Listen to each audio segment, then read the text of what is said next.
There's some concerns about the administration and what's going to happen. Here's reality, because I started in this business when I was 12, but I was actually working in this business through 7 different administrations. It doesn't impact our business, right? We have to deal with what realities we have, right? And we'll talk a little bit about what that means, and there's always opportunity for us. One of the things we have, whether it's the real estate field or the lending professional field, we can't let the market define us, we define our activities in the market. So we're going to talk a little bit about what's happening in the market. Emily. All right, start with the market update. Click. We're going to talk about interest rate forecast. Now, what's interesting about my first house in 1979, do we know what the interest rate was? 12%. 15. 18. My first interest rate was 22%. Right. So, you know what people were doing when interest rates were 22%? Buying houses, exactly. I told you. Bought a house, right? So it's really all about affordability side. The average interest rate actually was 18%. My situation was a little bit different. As a kid in college buying his first house, I had a whopping deal at 22%.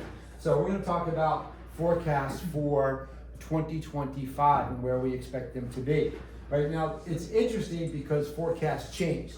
If you look at the December forecast, I looked at Fannie Mae, the MBA, Wells Fargo, and the average of all three. We're thinking about the fourth quarter of 2024. That was about right? We saw things moving up, right? We went past this actually. Here's where we're off at 6.58%. What did we see recently from interest rate standpoint? We saw them spike up, right? That dreaded 7 number was appearing again, right? So we were off here because of inflationary pressures. We do expect rates to start moving back down from a forecast standpoint. This is from their perspective in December. Click. All right. We saw things change a little bit in January. So the forecast rates actually trended up. What happened? What do we think happened that caused rates to move back up from a forecast standpoint? Right, we had inflationary data, right? We're going to talk about why inflation happens. So we saw the forecast move up. Click. All right, click. Basically, everything's all over the place from a forecast. Here's what I can tell you what we think based on what we see from all of these forecasts. We saw interest rates pop up to 7%, right? They hovered there. We're starting to see things come down. We actually had positive news today. You don't wish for economic slowdown, but the CPI, one of our biggest indicators, came in what they call soft, so the market was rallying today. The reality is CPI is an inflation indicator. When inflation shows that it's slowing, right, to our point earlier, when it shows that it's slowing, then interest rates will improve. Interest rates have increased to 7% in January during inflationary pressures. Now, what's interesting is this. There was a freak out from buyers. We had interest rates at 3, they went to 8, and every buyer went what? It's highly technical banking term. They said, oh shit, right? Rates went from 3 to 8, and they panicked, right? We did hit the 8 mark. They started to come back down. What's interesting, after 3 years, buyers have normalized rates, right? They're not expecting them to be 3 or 4 or 5%. The 6% number, if we can hold there, buyers have somewhat normalized that. They don't expect them to improve greatly. They're okay with it. What we're seeing is more activity is picking up. As long as we kind of flatten out into this 6 range, can you go back? Right? If we hover in this range, market demand will remain pretty brisk because buyers have, quote, normalized. That is what they're expecting from an interest rate standpoint. Click again. Click again. Now, interesting phenomena happened, right? If you watch the news, the Fed cut rates 3 times in 2024. They cut 50 basis points, a half a point, 0.5% in September, another 25 in October, another 25 in December. Now, every time the Fed did that, what happened to mortgage rates? They went up. They went up, right? So this is one of the misconceptions. Fed cut rates, mortgage rates are going to get better. Mortgage rates and Fed rates are 2 totally independent things, right? What the Fed does, they cut the federal fund rates, right? That's their benchmark rate. That will immediately lower the cost of short-term debt, credit cards, home equity lines, automobile loans, right? So our consumers will get some benefit from that. Mortgage rates really aren't tied to that. What's interesting is in the September cut, rates rose to 6.3% to 6.5 in October, right after that cut. They cut again, rates went up to 6.75. They cut again, rates went actually over 7. This was the average rate in December. That was because you were seeing inflationary pressure even though the Fed was cutting rates. So Keep in mind, that's what drives interest rates. And I know this is a technical discussion, but we just want to talk about what's driving interest rates. You can see here, 1980 is when I was buying, right? 15 to 18%, actually up as high as 22, trended down. Then we saw this spike up. This is when buyers got a little shell-shocked, and mostly it was because of the speed, how fast it went up. You had a client looking at 3.5 and 4. Within a matter of 6 months, you were talking about rates over 6. Within a year, they were close to 8 again, right? That creates a speed, that velocity kind of shook the customer's confidence. So what are we gonna see going forward? Okay, as I was sharing with Greg when I walked in, how much what calls the Fed futures market, right? This tells us where traders, people that buy mortgage-backed securities and treasuries, think the Fed is going to act. So their next meeting is this month. There's a 97% chance that they will make no change. So we're not going to get any help from the Fed. We look at the interest rate forecast hovering at the 6. The Fed's not going to do anything to change their interest rate policy. Click. All right. The next time that even a thought of a change, and it's really less than 50-50, doesn't come until June of this year, right? My guess, my expectations that the Fed, unless something fundamentally changes, they won't make a move in their interest rate policy till sometime into September. Now, does that mean that mortgage rates are going to remain higher? What do we think? Some say yes, some say no. How many think they're going to go up? This is audience participation, you got to raise your hand. It's one or the other. Are we going up? We're going to go down. Is it what we? Okay, there we go. That's it. Huh? Or what we?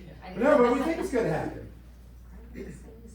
Gotta have an opinion, you're a realtor. Or do we think they're gonna go up? Do we think they're gonna go down? What are they gonna do? Dick, there you go.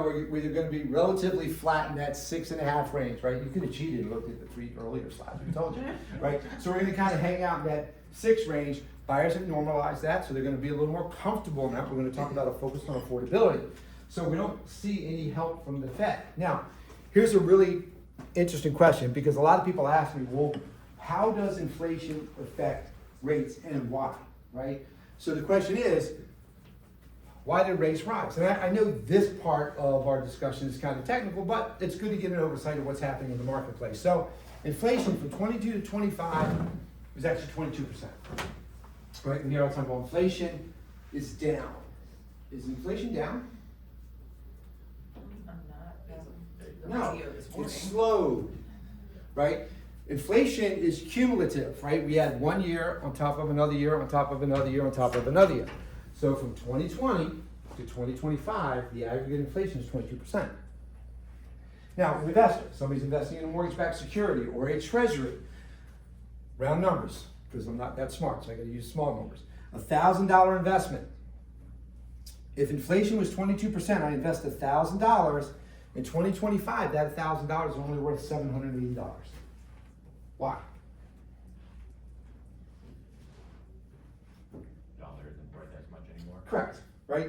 It doesn't have the same buying power, right? $1,000 in 2020 at 22% inflation is only worth $780 at the end of 5 years. So if I'm an investor, I need to get a yield that's going to outpace inflation, which is why mortgage rates rise. So what they get to, they got close to 8, but say they rose to 7. Of that same 5-year time period, now I didn't do the compound, right, because I didn't have a calculator, couldn't do it in my head. But at 7% over 5 years, that $1,000 would have earned $350. I lost $220 in buying power, right? So the net for me after taxes is $263 less than the $220, only made a $42 investment. Did everybody follow that? So I have to invest enough at a rate that's going to offset the inflation impact. Pretty simple why it moves, right? So when inflation goes up, rates are going to go up. An investor says, I'm not going to invest $1,000 at 3% when I'm losing 22%, and I'm going to lose money on my investment. Yes? I was listening to the radio this morning, actually, and it was interesting because they were talking about the inflation numbers, and I guess they are higher this month than either expected or they went back up. Just why? For someone who doesn't get economics, like just why? in a nutshell, I really just don't understand. I never have economics was the one class in college I got a C in, brought down almost perfect. Well, you got to see. I actually had to take it 7 times to pass it. I actually, So I wasn't gonna say that I actually dropped it and then retook it, but I just don't get it. So in a nutshell, just like, why? Last month, this month, they even said, you'll notice that eggs, they named a couple things, are gonna be more expensive in this next month. Just, I don't get it. Right. So, well, actually, we did get some good economic news today. The CPI, Consumer Price Index, came in softer than expectations. So the market, the bond market, which is where we price, is rallying. So inflation is driven by a couple things, right? We had a lot of cash put into the marketplace through the government. There was a lot of, between the CARES Act, the Inflation Reduction Act, and the American Rescue Plan, we had a lot of cash going to the market in the end of COVID recovery. There was a lot of pent-up demand at the end of COVID, so that demand hit the market at the same time a lot of cash was going in. And then we had energy policy that was pushing up the cost of energy. Now, as those things started to tamp down, right, so inflation is weakening, it's slowing, but it never really goes down, right? It's really a fundamental change to have people actually reduce prices. And then there are things where, depending on certain sectors, will drive costs up, like the cost of housing in the index, right? That's pushing price up. Rental housing, what's the cost of rental housing in this market? Crazy. It's going crazy, right? So that goes into the calculations, cost of living, right? We're looking at energy costs, not just the cost of gas, but the cost of oil in general, natural gas, and electricity, right? Electricity costs have gone up, right? So all of these things get into the supply chain, and that pushes values up. Now, what was nice, the Consumer Price Index, which is one of the closely watched indexes, came in today softer, which means prices slowed, which is a good thing. People are expecting it to go higher based on Tuesday's Producer Price Index, which is what it costs to produce. Consumer price is what they pay. So the Consumer Price Index came a little bit softer. So all of these things go into the calculations. Now traders, right, as a lender, every lender sells their mortgages. They get into securities or sold. Traders are buying them based on where they think inflation is going to go. So if inflation signs like the CPI or employment, right? One of the big indicators, and one of the reasons when we saw the Fed cut, they have an index called the non-farm payrolls. That's unemployment rate and how many people are going to work. It spiked. More people went back to work. More people go back to work. You're paying more for them to do that because you're competing for employees. Employees go up, then that's going to be inflationary pressure, and the market reacted unfavorably to that. So all of those things come into play in that. So this is kind of why it moves. I know it's technical, but that's just kind of helps you understand why they do it, right? If inflation is X, I've got to have a yield that's going to beat inflation minus taxes. I think that's actually incredibly helpful. I never would have put 2 and 2 together. That it's like, if you're loaning money out at a certain rate, but that money's gonna be worth less later. Right. The rate you're renting or loaning it out at has to be. It has to be greater than inflation, and that's I very never simple how it works. Now, if you do it, like I'll have people say, well, I'm investing in treasury, so it's safe. I said, well, if you're losing money to inflation, it's called going broke safely, right? So you want to have a yield past it. That's simply why the market moves. That's it, in a nutshell. This is like the 7th time I took economics to figure out that part of it. I have another question, and this is just fun to participate in this, and I encourage everyone else to. It's called coffee. So another cough, and you'll be just as chatty. But if you said something about investing the money and like you're just basically going broke safely, if it's sitting in an account that's only earning 2% interest, but that money's inflation is so high, it's only going to be worth XYZ later. That I'm wondering if there's a script around that or a tool that we can use with clients. Yes. Because a lot of clients do think, I have clients that are sitting on funds, but you just hear so much that interest rates are so high, the housing market is so crazy. It's sometimes hard to explain this to someone in layman's terms, that you can have that $200,000 in the bank, but if you're only earning 4%, you're actually losing money. We're actually going to talk about that. Yeah, okay, so just making sure people have a script. Two things, right? So people that earn 1 to 2%, those are they're shorter end of the curve, right? So you're looking at short-term investments will pay lower interest rates because people say you can reinvest that money and adjust your investment strategy based on inflation data. So when we're here, mortgages are tied to the 10-year security. The 10-year treasury bill is our index that we go. Now they trade independently, but that's kind of our benchmark. The reason we're looking at 10 years, what's the average length of time somebody keeps a 30-year mortgage? What do you think? 5 to 7. 5 to 7, now I'm going. She didn't even have to cheat, look at the slide to do that. So 5 to 7. So the reason it's 10 years because of prepayment, right? We expect the borrower is going to pay off somewhere between 5 and 7 years. So that's a comparable investment, right? That's why it's tied to that. So you're looking at a 10-year return. Right now, if we think rates are going to improve, then our yield over time gets better. You're covering inflation and taxes, getting a little return. Traders will say, okay, at the end of this time period, we don't expect inflation to stay at 8.9 or 9.9 it did in 21, right? It's covered down to 2.9 or 3.9, right? So now I'm going to have a better return over time off of that. So next slide. All right, now the good news is this. Even though with prices going what? Up. And interest rates going up. 74% of people still want to do what? Buy a house. Buy a house, right? Cheap. The big green one. Now I want to buy a house, right? So that's good for who? Us. It's okay, we can say it. It's good for us, right? 74% of people want to buy a house. That means, I was wondering, what do the other 26 people want to do? 26%, right? 74% of people want to buy a home, right? So that's important for us to remember that this is based off of last year's study, including people just entering into the housing market. 74% of people still want to buy a home. And to Kay's point, it's still the best investment you can make, right? And the reason it's the best investment you can make is you have to pay to live somewhere. I get this question all the time from buyers. Well, I don't want to pay a mortgage. I ask them if they're paying rent. They say, yep, but I don't want to pay a mortgage. Then the question is a trick question. Are they paying a mortgage? Yes. Somebody else's mortgage, right? If you're paying rent, you're paying a mortgage. You're paying somebody else's mortgage. So my goal for clients is always to take the money out of their landlord's pocket and put it back into their pocket, right? So from an investment standpoint, since we all have to pay to live somewhere, right, that's going to be the investment. Now, my parents spent about 30 years trying to get me out of the house, so trying to get back into the house isn't an option for me, which means I have to pay to live somewhere, which means I want to pay that. Actually, my dad had a very interesting strategy to get me to move out. I'd been home for 1 month. July, I'll never forget this, my dad says, hey, you need to go drop off a check in the mortgage, make the mortgage, it's private health mortgage attorney. Says, you need to drop a check off. I said, okay, Dad, give me the check. He goes, Dad, what am I giving you a check for? I said, well, because you told me to drop the check off in the mortgage company. He said, I didn't say it was going to be my check. You're living here now. We're going to alternate mortgage payments.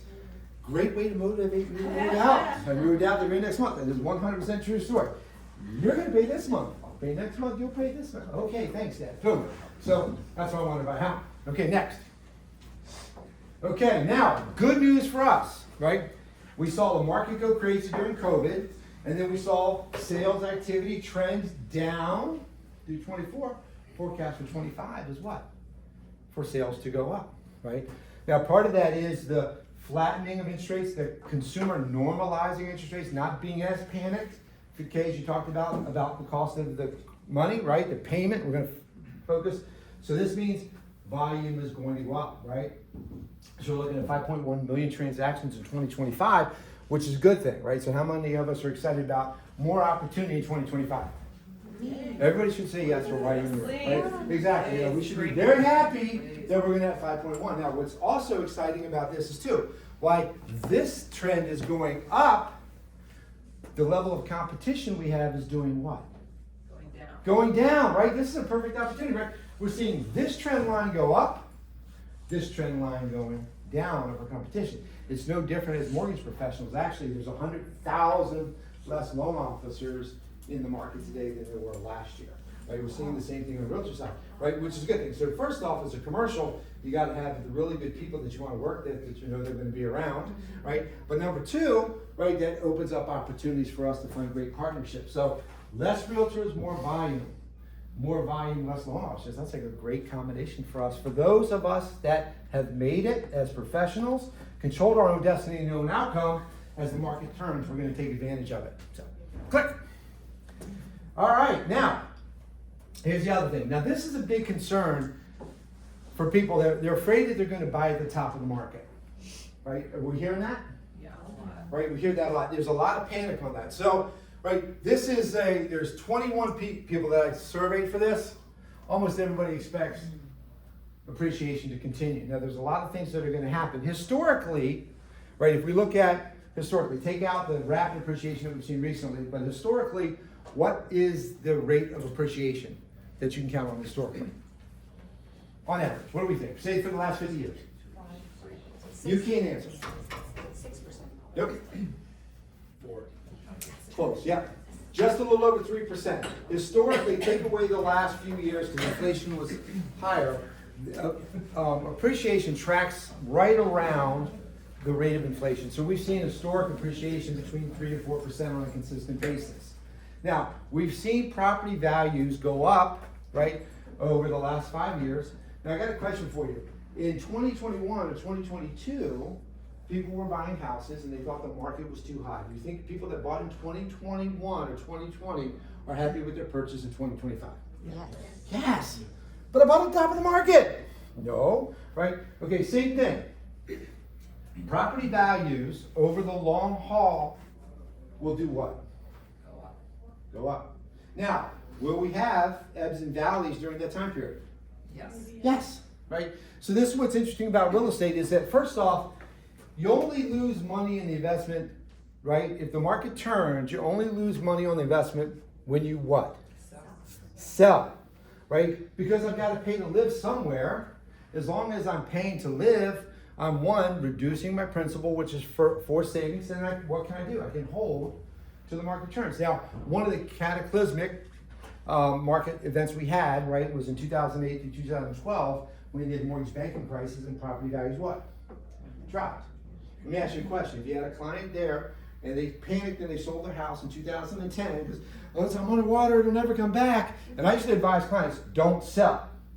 Everyone's telling me to sell. No, don't sell, hold on to it. Doesn't make any sense. Sell the property, take a loss, go rent from somebody else, right? And then let them benefit from it. Now, anybody that sold their house in 2010, do you think they wish they kept it in 2020? Yeah.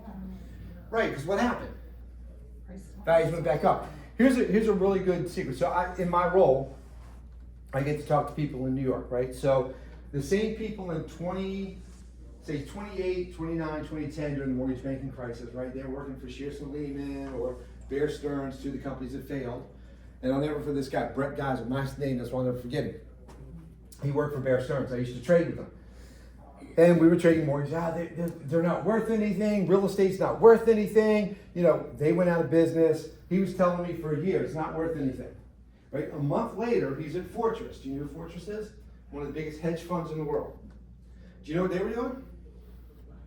Buying real estate mortgages. I'm like, wait a minute, dude.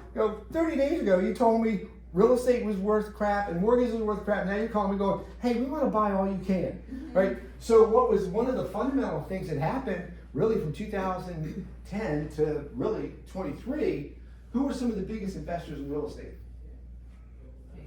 Hedge funds, right? Citadel, Fortress, right? BlackRock, they were buying real estate, right? So one of the things I like is follow the smart money. If they're making investments in real estate, right? That's telling me as a sign that real estate is a good investment. So I think appreciation is going to slow, right? But if you did it at 3% or 4% appreciation, it's off a leveraged asset, so it's actually a wise investment. So this is what they're expecting, and Nitesh and Ellen will send this out to everybody. But in general, I think you're going to be seeing it right around this range, right where Fannie, CoreLogic, and ready to see. That's where I think was going to happen, right? Now, over the next 2 or 3 years, could we see it dip? Yes. Sure, it's always a possibility, right? It could dip, but over the long haul, what's it going to do? It's going to go back up, right? So one thing I can tell you, and I started in the business. No, I'm not going to tell you when I started this, but so if you bought a house in 1980, was it worth more in 1990? Yes. Yes. Now, did you see a dip in that 80 to 90 time period? Yes, you did. It's called savings and loan prices. Property values dip. We were just talking about Mr. Vogel. I'm going to date myself. I worked with 40 years ago, but it dipped, right? 1990 to 2000. If I bought a house in 1990, was it worth more in 2000? Yes. Did we have a dip in the 90s? Oh, yeah. Yes, we did. It's called the Russian debt crisis, right? Once again, capital dried up, property values dropped. By the end of the decade, they were up again. 2000 to 2020. If I bought a house in 2000 to 2020, is it worth more in 2020? Yeah. Did we see a dip? We saw a huge dip, but it recovered. So think about that, right? Real estate investment, right, is a long-term, especially for homeowners, is a long-term investment. And there's always value because they're what? Paying to live somewhere. Next. All right, now, this is an important metric because we, right, as a lender and even as an agent, are we making opportunities, right? So what this is, home equity versus mortgage debt. What we see is a big spread that what? Even though people are borrowing more because the property values have gone up, what does this tell us? That they're still gaining equity. How are they gaining equity? What's happening? The price. In the market. The prices are going up, right? The values are going up. And as people are making their mortgage payments, what are they doing?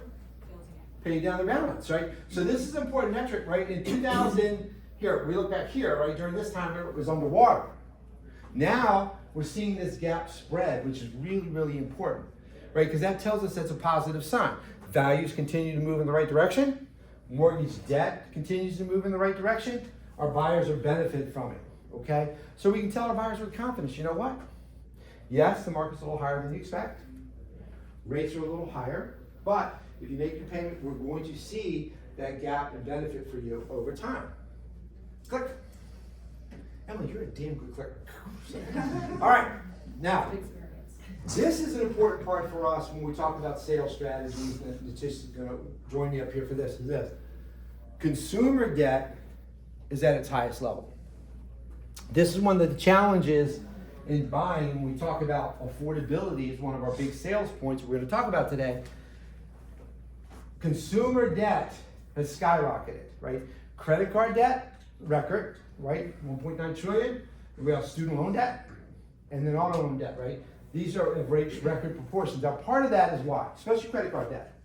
It's one of the challenges we have as lenders, right? Why is credit card debt spiraled?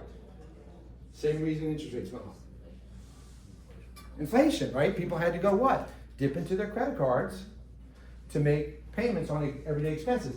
The reason I share this with you is we need to know that's going on because that's in the back of our clients' minds. Look, most of our clients, we need to focus on affordability. In general, most people are reluctant to say, yeah, I'm not interested because I can't afford it, right? You know, they'll come up with a lot of reasons. I didn't find what I was looking for, which means sometimes I can't afford it, right? Or it's not the right time, well, because we haven't helped them with affordability. So this is something that we need to be aware of because that's impacting affordability. We've got to talk about affordability strategies and cash flow to get our clients more comfortable in buying a home there. Okay, next.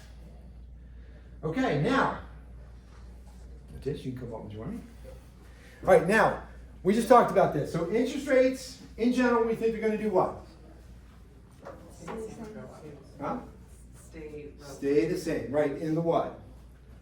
In the starts with Six. There we go. Starts in the sixes. We're going to kind of hang out in the middle sixes, right?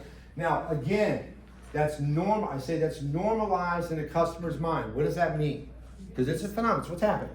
They're getting used to it. They're getting used to it, right? That's important because it's not as limiting factor from an interest rate standpoint, right? They're used to it. They're not shocked by it. Early, when rates spiked, they got shocked. Every day we dealt with it. I can't believe rates are this high. Can't believe rates are this high. Most consumers now have kind of figured out, say, you know what? It is what it is. Let me go buy. Now we have to help them find the ability to do that by focusing on affordability. And that's really what we want to talk about today. Okay, now, affordability is the key. First thing, as an agent and as a lender, I would avoid bringing up interest rates as much as I can. Okay? What I want to focus on is where they're comfortable. Right? So they're going to say, well, where interest rates are today, maybe what is the first question I should ask them? Because they'll ask us that, right? Where are rates? Rates move every day. Better question is, they ask for rates. Yeah. What should I ask them? Better question. What do You can't answer, you can't answer. Okay, there you go. No, nor can you. Neither can Beck. Beck, sorry.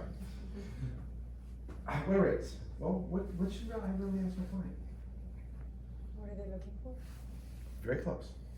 How You know much what? are they go for? Rates? What Right. What kind of payment are they? Right, where are you from? Yeah, that's an interesting question. Rates vary, right? They move every day. Let's talk about where you're comfortable from a payment perspective. Have you talked about that yet? Right, because if you just answer the rate, whether they know it or not, those are what I call Heisman moments, right? What's a Heisman, right? You ever seen a Heisman trophy? right? What are rates? They're 6%. You just got the high. You just push your way, right? I don't want to talk to you. It's a high moment, okay? We're going straight, 6.5. Yeah, I'm not talking to you because they're going to be 5, right? So we want to avoid those Heisman moments, right? So what we want to move to from a sales perspective, we want to say, you know what? It's a great time to buy. Interest rates, they're kind of all over the place. Let's talk about where you're comfortable. And how do we get there? Right? See, that's important because what am I doing? Right? Right? We are sales professionals as realtors, right? We are sales professionals, and that's okay, right? We want to help our clients do the right thing. How many of you believe that it's best for your clients to buy a house today? Everybody raise your hand. If not, you're in the wrong room. Okay. Now, if you believe that is the case for them, shouldn't you be guiding them to help them make that decision? Right? We have to get over that hurdle because sometimes, well, I'm not forcing them. I'm giving them guidance. I firmly believe the best investment they can make is real estate. I firmly believe that the earlier they do it, the better off they are. So as a professional, my goal is to help them reach that decision faster. You have a question? Yeah, I was just gonna chime in to say, Greg and I have been working on scripts, and anybody here, maybe I'll do a follow-up script training after this, because this isn't just for interest rates and the fact that they're high right now. Correct. When you're talking to a client, one of the best things you can do is say, hey, where are you living now? Correct. What are you paying now? What are you comfortable? And that's how I start every conversation, Yes. despite interest rates. We have a client right now selling their home. I say, great, you know, what are you currently paying in that home? Okay, great, you're at $2,300 a month in that home. What are you looking to pay in your next home? Oh wow, you're comfortable going up to $5,000 a month. Let's work backwards to figure out what that equals Right. in a budget. I literally never ask, what's your budget Right. for your home, ever. It's always, Greg knows this, I'm always like, ask them per month.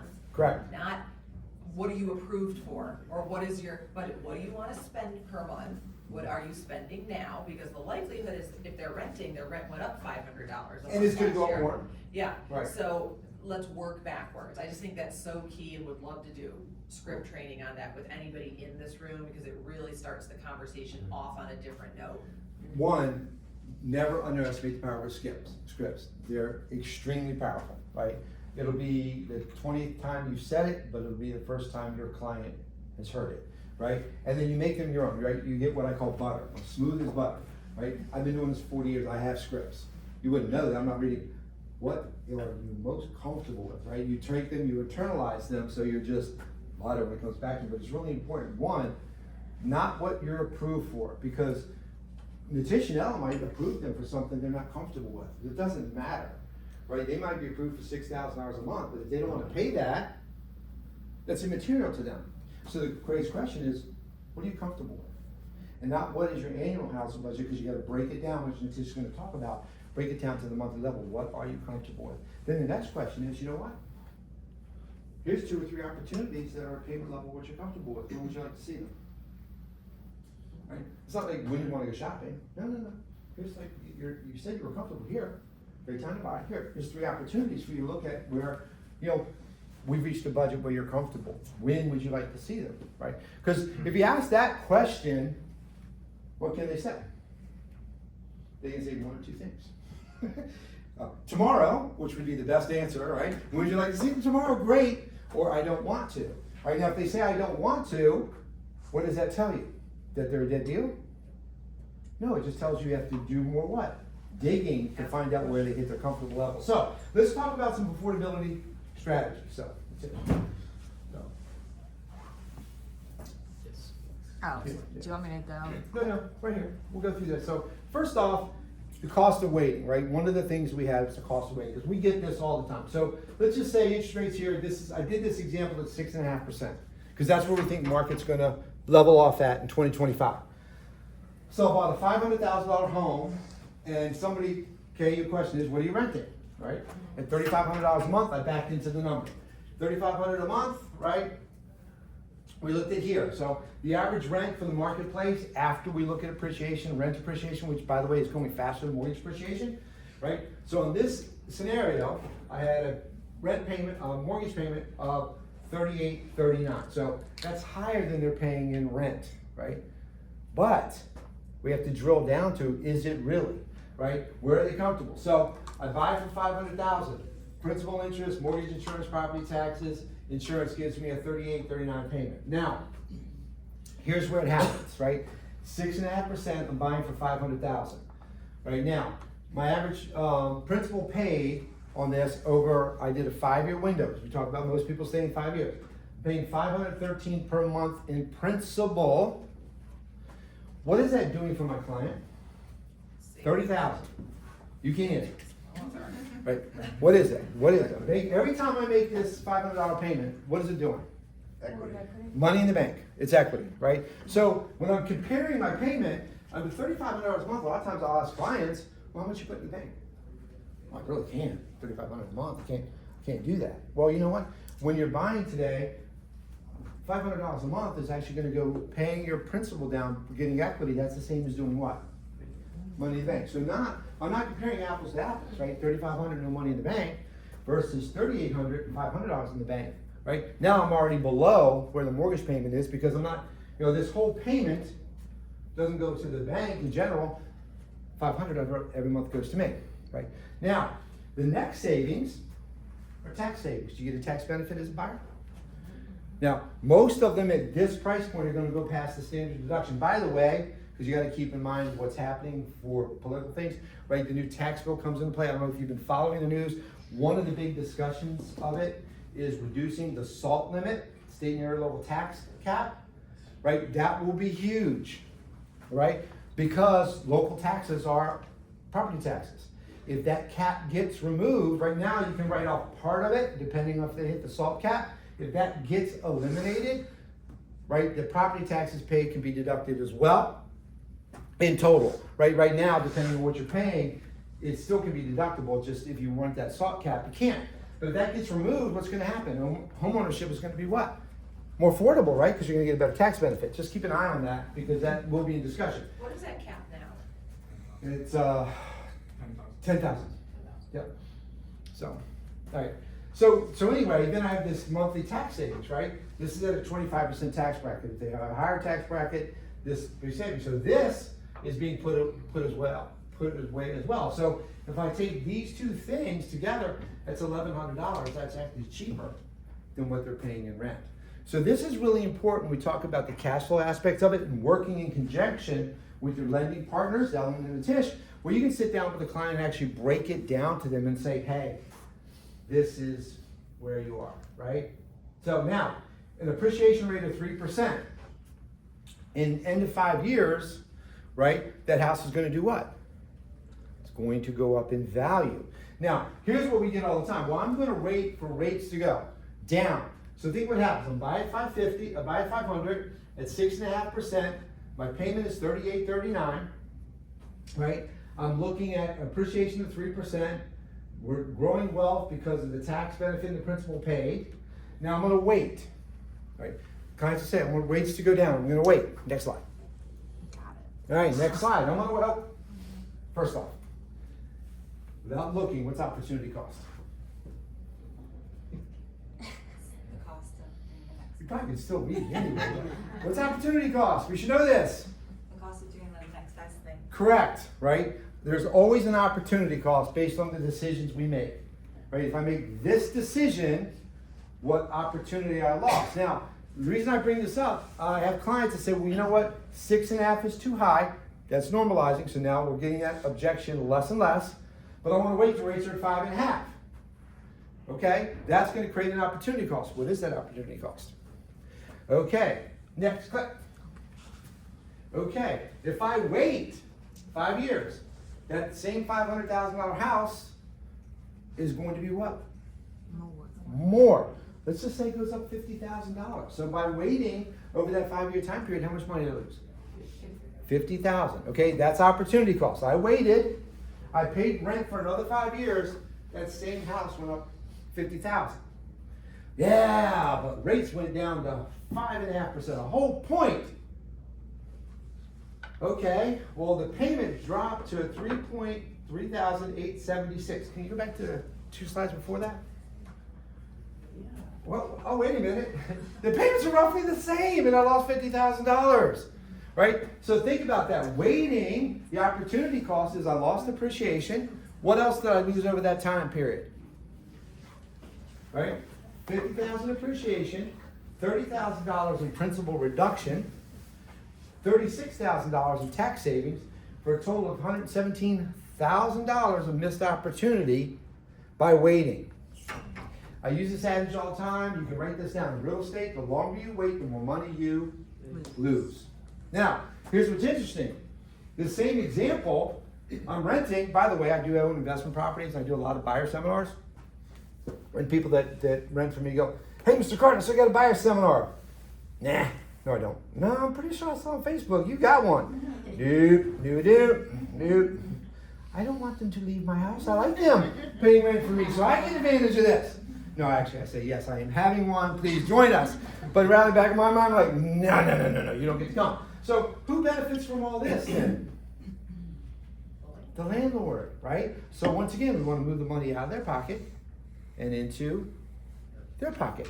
So the cost of waiting is always going to be, right, pretty substantial for most of our clients, right? We want to help them get into it. And honestly, they're not going to save anything any different. So the first thing we want to talk about is working with a lending partner, Nitesh Dhanashan, to go through this true cash flow analysis for them so we can help them when they're comfortable. The first question we ask is what?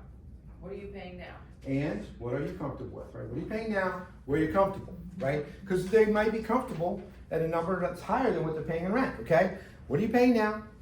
Where are you comfortable? If I can help you find a house like that or better, here are 2 or 3 properties that match that. When would you like to see them? The other part is going through this analysis to show them that it is a little more affordable because we want to give them confidence, right? Even when they say I'm approved, one of the bigger issues we have, especially with pre-approvals, right? We give them a pre-approval, they're all excited. Man, these people qualify for $800,000, it's awesome. But you can't help them find a house because even though they're approved for that, they're not comfortable there. So they're going to give you the, I don't like it, right? I don't like the kitchen, I don't like the neighborhood. No, it's because we haven't drilled down to what are they really comfortable with. Or, just as important, working with these two to do this type of analysis to help them understand where they're comfortable, right? That's really important. Now, the reason I bring this up, because it goes back to record amount of consumer debt. They're already under pressure from a cash flow standpoint. We'd rather drill it down and help them be a little more comfortable, right, in the process. So this is just an idea. This will be sent to you. So as rates drop, what will happen to property values? They're going to go up, right? So, and they're going to go up rather quickly. And, you know, clients who think they're buying at the height, now I do think 2025, mid-6s, but we do think if we look at longer term forecasts in 26 to 27, they're going to move back down to possibly get under 6. I'm not sure we'll get quite there, but when we do, when rates drop, what's going to happen? People that did decide to wait, they're going to come back into the marketplace, right? And when they come back into the marketplace, demand goes up. Are we going to get a sudden surplus of supply? No. So supply and demand matters, right? You have more demand in the marketplace, supply is relatively flat. What happens to prices? Right? So all of a sudden you're back to acceleration clauses, no inspections, no appraisals. You know, here's where we are. We're going to bidding war. Nobody wants to do that. So the opportune time is now. All right. So what are some strategies to help clients ease into an affordability part? Let's talk about some of the tools to do that. So Next. Yes, it's, all right, so bridge to 5%. So Brett talked about all the concerns with that buyers really have, or clients have, with the rates, with the payments, and what's in the market right now. So how do we get them comfortable enough to get back into the market or get into the market as a first-time home buyer? One of the things I want to touch on that Brett just mentioned, it's not just first-time home buyers that's having this issue. A lot of homeowners who are looking to get a bigger property, I mean, newlyweds buy their first, home, their family size is increasing. Usually in a normal market, you would see them move from a condo or townhouse into a single family. We're not seeing a lot of that. And of course, that's why there's an inventory issue, because they're not selling their properties that they owned and getting into new houses. Recently had a client, same situation. They had bought a house before they had any kids. Now their oldest is 7 years old, and they were reluctant. They were asking the questions. We had to have a conversation with them about, hey, look, you have built about $350,000 in equity on top of the down payment that they initially put on the townhouse that they bought. And now they're finally moving into a single family after the conversation we had about where rates are gonna go, you know, how much payments can change based on how much rates can change over the next couple of years. So what we need to do as the professionals is provide them with the affordable options, get them to understand what lower down payment and lower rates look like and how to get there, right? And the free refinance, this is something that we offer to every buyer that's working with the EXP team right now, is we offer them a free refinance. If they buy with us, whenever rates drop, we will give them a free refinance and we'll give them the coupon at the time of purchase that they can use. And there's no time limit. They can do it a year from now, they can do it 2 years from now, whenever they would like. They can do it multiple times. Yes, multiple times. Next, please. All right, so affordable rate options, right? 2-1 buy down. I'm sure a lot of you have heard about it. What does that mean? So we used the round number. We used if they got into a property today at 7%. What is a 2-1 buy down? So for the first year, the rate would go down by 2%, and they would pay based on a 5% interest. After 12 months, it goes to 6%. So it's 1% lower than that 7. And then the third year, it goes to the full 7%. But they're easing into that mortgage payment at 7%. And one of the things, you know, why we're having this conversation, why you should, is because it is very likely that in the next year or two, rates are going to drop. So as they're easing into that 7% rate, they're likely going to refinance and be in that 5 to 6% range anyways as a fixed long-term rate. Next, please. And how does that translate into payments? Oh, you might be covering it now, but like how much does it cost to buy Good, that? yeah, great question. So that's exactly what we're gonna go over. So we used $500,000 as a loan amount. So again, at 7%, we have two different options, right? So first, we'll look at the 2-1 buy down. So again, as we discussed, first year you're gonna be paying 5, second year at 6. At 7%, $500,000 loan, the payment, the principal and interest would be at $33.26, right? However, with the 2-1 buy down, the first year they'll be paying $26.84, second year $29.97. If they had kept the 7% rate, in those 2 years, they would have made $79,836 in payments. But participating in the 2-1 buy down, they're only paying $68,182. So they're saving $11,653 in those 2 years. Now, that would be the cost. The interest is the cost for that buy down, right? Yes. For the 2-1 buy down, can the seller pay, is it included in the seller pay concession or is it separate to the seller pay concession? It's part of the seller pay. So it is? Yeah. Mhm. Yep. Now, keep in mind, this is a great question because we go into this with what can be included, what cannot be included in seller paid, right? A lot of places, transfer taxes, we get around this all the time, and this is a huge benefit that we give because not a lot of lenders offer this, right? Because transfer taxes can be 100% seller paid, depending on what state you're in, right? Generally, as a default, contract state 50% split, or sometimes you have buyer pay 100%. But you can negotiate 100% seller paid transfer taxes, which does not go towards that 3% or 5% seller concession, right? So you can have 100% seller paid transfer taxes, and then on top of that, you can still have that 3% left over for buy down, for closing costs, whatever is remaining. All right, great question. So that's what it would look like for the 2-1. Another question? I have a question. Sure. Do you guys still, and I don't wanna put you on the spot here if you don't, so that's fine, but do you guys still offer the lender paid program? Yes. Yep, that's the very next We one. will do that for the EXP team, yes. We'll do the 1-up. Yeah. Well, and I will tell you guys, so I bought a house, this last year, and my payment, I was, just anecdotally here, because again, scripts perspective, I am the exact customer that you're talking about, where I have a 2.9% rate on my house. I think all in with my condo fee was paying $2,800 a month, maybe $2,600 a month. And my husband and I were looking at single family. Well, the payments on the single family house, that was gonna be well over $5,000. It just seemed like a little bit too much. Nitesh did a 1 year lender paid buy down, got our payment to 48. There is something psychological about just being under 5,000. What you said about people getting used to it is key. What's funny is here we are a year. I bought that house last January, and I will say now, like, being over 5,000 doesn't feel that scary. But with that said, I still appreciate the fact that I had that year buffer, and Nitesh already knows this because I already called him. I'm ready to do my refinance because I'm a year in. I'm gonna refinance and try to get my rate, because when I bought, the rates were well over 7, like 7.5. So I'm gonna try to get my rate permanently into the 6s. But that literally totally made that house affordable for me where it just wasn't before. So if you can't get the seller to pay for it, talk to them about the lender paying for it. You actually hit on 2 things really important, right? So in sales, psychologically, it matters, right? You have to understand that, and that's why you're asking the questions where they're comfortable, because simply going from 5,000 to 4,800, it's only a $200 difference, but psychologically, right in your mindset, I can't do something over 5.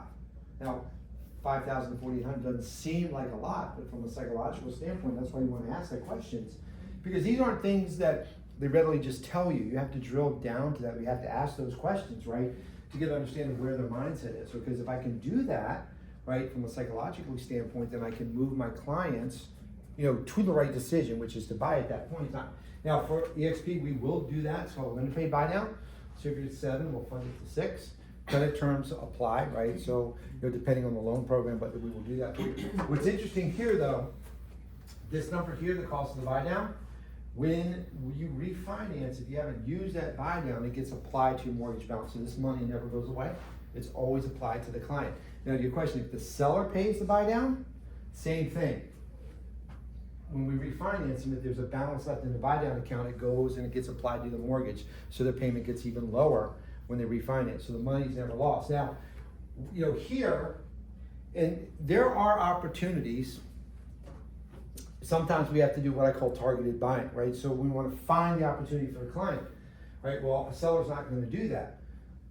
Well, there's maybe sellers that will, right? But you have to go find the targeted opportunity. Now, sometimes, especially for first-time homebuyers, well, I want to be in Shirlington, I want to be in Shirlington, I want to be in Shirlington.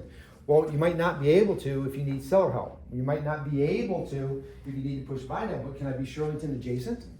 Right, where I can find opportunities, and that's our job. You have to get on the train, right? The train is, I got to get on the real estate train, right? Because if I'm not, the train's pulling away from the station, right? So find the opportunities. Now, for here, if I'm looking for seller opportunities, what would I look for? Maybe it's not in Shirlington, but it could be Shirlington adjacent. If I want to find somebody where the seller might help a little bit, or might have flexibility, what should I look for in the listing? Maybe days on market. You can't answer. Okay, that's the number 1 answer. Days on the market. Okay, what else should I look for? Days on market. Nope. Yes. Who said price reductions? Right, price reductions, right? Now, are they out there? Yes. I can tell you they are. I look every day, right? I look and say, okay, they will tell you, like I got 80 different alerts on Zillow and Realtor.com, so I know when price reductions happen, so I can speak to them and say, you know what? This might be the opportunity for a client to get into it. We're going to talk about an affordability For strategy. that exact reason, you should be talking to sellers as well. If you have a client whose house has been sitting on the market for a while. I had a call on the way here this morning. I have a buyer who's purchasing a new construction. They have a contingency to sell their home, and it's been sitting on the market. I had a call with the agent this morning. Hey, update your listing. Say that you have options for lower rates, because that's everybody's concern, right? So you can add that to the listing and attract more buyers. And instead of doing a price drop, let's say you have a property, you're looking to do a $15,000 price drop, why not spend that on rate reduction? Why not offer a 2-1 buy down as a seller?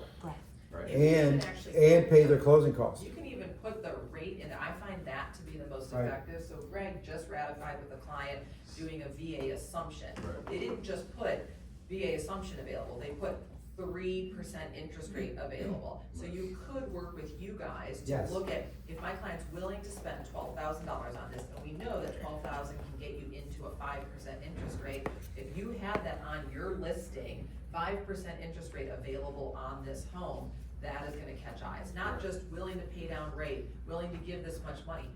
Use that book, specific. that Absolutely. 5% rate on this home. That's good. There's a builder I work with, he had 2 spec houses and they were languishing a little bit, and Bill's gonna move quick, right? Speed him up his money.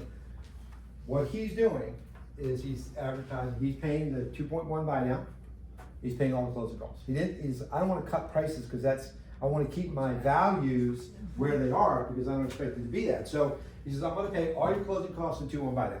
That's all over his listing, boom, boom, boom. He's also saying I'm paying buyer's commission, right? But he's not lowering his price at all, and his activity went through the roof, right? Wait a minute, 5% payment rate, no closing costs? Kind of see the property, right? He will be under contract shortly, and he didn't lower his sales price. Now, for him, he's like, I didn't want to lower my sales price because I have other models I'm building right behind it. I don't want to discount my price because it's going to hurt the other ones, right? So I'm working with a builder. Actually, it's in Front Royal, and we're just doing the spec loans for him, and he's gonna market it under the same way. But these are the things that can make a difference. You just gotta find the right opportunity. So keep in mind, this money's never lost, it goes back to them. Easing into the payment is really important, whether we pay as the lender or the seller pays it, and it helps them be comfortable. And by the way, if they're renting in 2025, are they going to pay the same rent in 2026? Nope. Are they gonna pay the same rent in 2027? Nope. So, by the way, if they're comfortable, I'm a little bolder in the sales side, and they say, well, I'm pretty comfortable in renting. Oh, you are? Yeah, pretty comfortable paying another $200-300 a month next year? Huh? Well, yeah, because your rent's gonna go up by that. My niece Florida's a very, very hot market. I felt so bad for her. She calls me in a panic because her dad passed, but he's like, Uncle Brett, my landlord just raised my rent. She's in Juno Beach, Florida, hot area. You're paying $1,800 a month. Lease expired, landlord raised it to $3,000 a month. Just had a baby. She calls me in tears. Can you call the guy? I'm like, yeah, sure, I'll call him. I'm like, okay. She said, yeah, great. Oh, it's going to be empty. They've been there for 2 years. He goes, yeah, it'll be empty for about 2 weeks. So I'll be about $1,500. She can pay her move. She moved to Texas, by the way. But if you're renting, right, you're going to pay more. So here, I'm like, you know what? Let's go where you're comfortable. By the way, here's what your projected rent would be based on where the market is. Probably about the same as here. So let's help you ease into that. But these are the discussions. In this market, it's really imperative that it's a true partnership between. And this isn't meant to be a banker's commercial, but where your lender and your agent are working together to help them really quantify where they're comfortable, and then what the net cash flow is. So we understand where they are, because it isn't just you can go to any lender and get a pre-approval. That's great. Now think about this. How many of you have somebody that's a pre-approval and you haven't been able to find them a home yet? Everybody raise your hand, because everybody has them, right? We have them, right? A lot of that is because I haven't drilled down to the next level to find out why, right? They're giving you a bazillion reasons, but if I'm not having a true discussion with them, like, is pre-approval too high? Right? Are you looking for something lower? Is it a payment that we have to work with? Right? If you're not having that active participation with the pre-approval, that's lost currency, right? Because they're never going to move forward. And as a lender, we all have them. As a realtor, everybody has them, right? But we need to help them understand why they're not making that decision. That takes a little deeper conversation. So this is one of the strategies. Yeah, and one last thing regarding this, as real estate agents, you gotta consider the increase in buying power this causes as well. Because Brett and Kay talked about the psychological aspect of it, right? So they're comfortable with X payment. So based on that, let's say we qualify them for $500,000. But a lot of the buyers in the market, they are qualified for more, but they want to be within a certain payment. Now, if we can say, hey, for the first 2 years, we can lower that payment, and now we're within that range that they're comfortable with. Well, now for 500, maybe you increase it to 650, and now they're able to find properties in that price range that they really want, right? Yes. So we have hit an hour, so we do understand if some people do have to leave. If we could wrap up in about 5 minutes, Yep. but we have lunch So if you guys, I don't know how long you can stay around, but if people We'll want be to around for come lunch. back So- and ask questions, you can. If not, you can go on about your day, but, Go to the last slide. It'll be 5 minutes. okay. And then I have something quick to say after they're done, if you want to hear me talk more. Okay. Yep, I'll be right. This one? One more. Okay. Real quick. I did an investor boot camp last night. There was 55 investors. That's a hot market. Don't shy away from that. We have DSCR and fix and flip loans that are available. DSCR is based on the property cash flow. That's a hidden opportunity. But for those of us in this market, I-10 buyers, we'll do 3.5%, right? So folks that are undocumented citizens, we have a solution for them. Self-employed owners and business owners, right? As an agent, you get expertise in that. They're harder to get done because they don't have, they get creative, you know, their taxes, right? So that helps them pay less taxes, but that can help them buy. We have solutions for that. Renovation loans. One of the things we're looking for inventory. Ask this question, right? If you're looking at a house, don't be afraid to ask them, hey, what would you do to make this house perfect?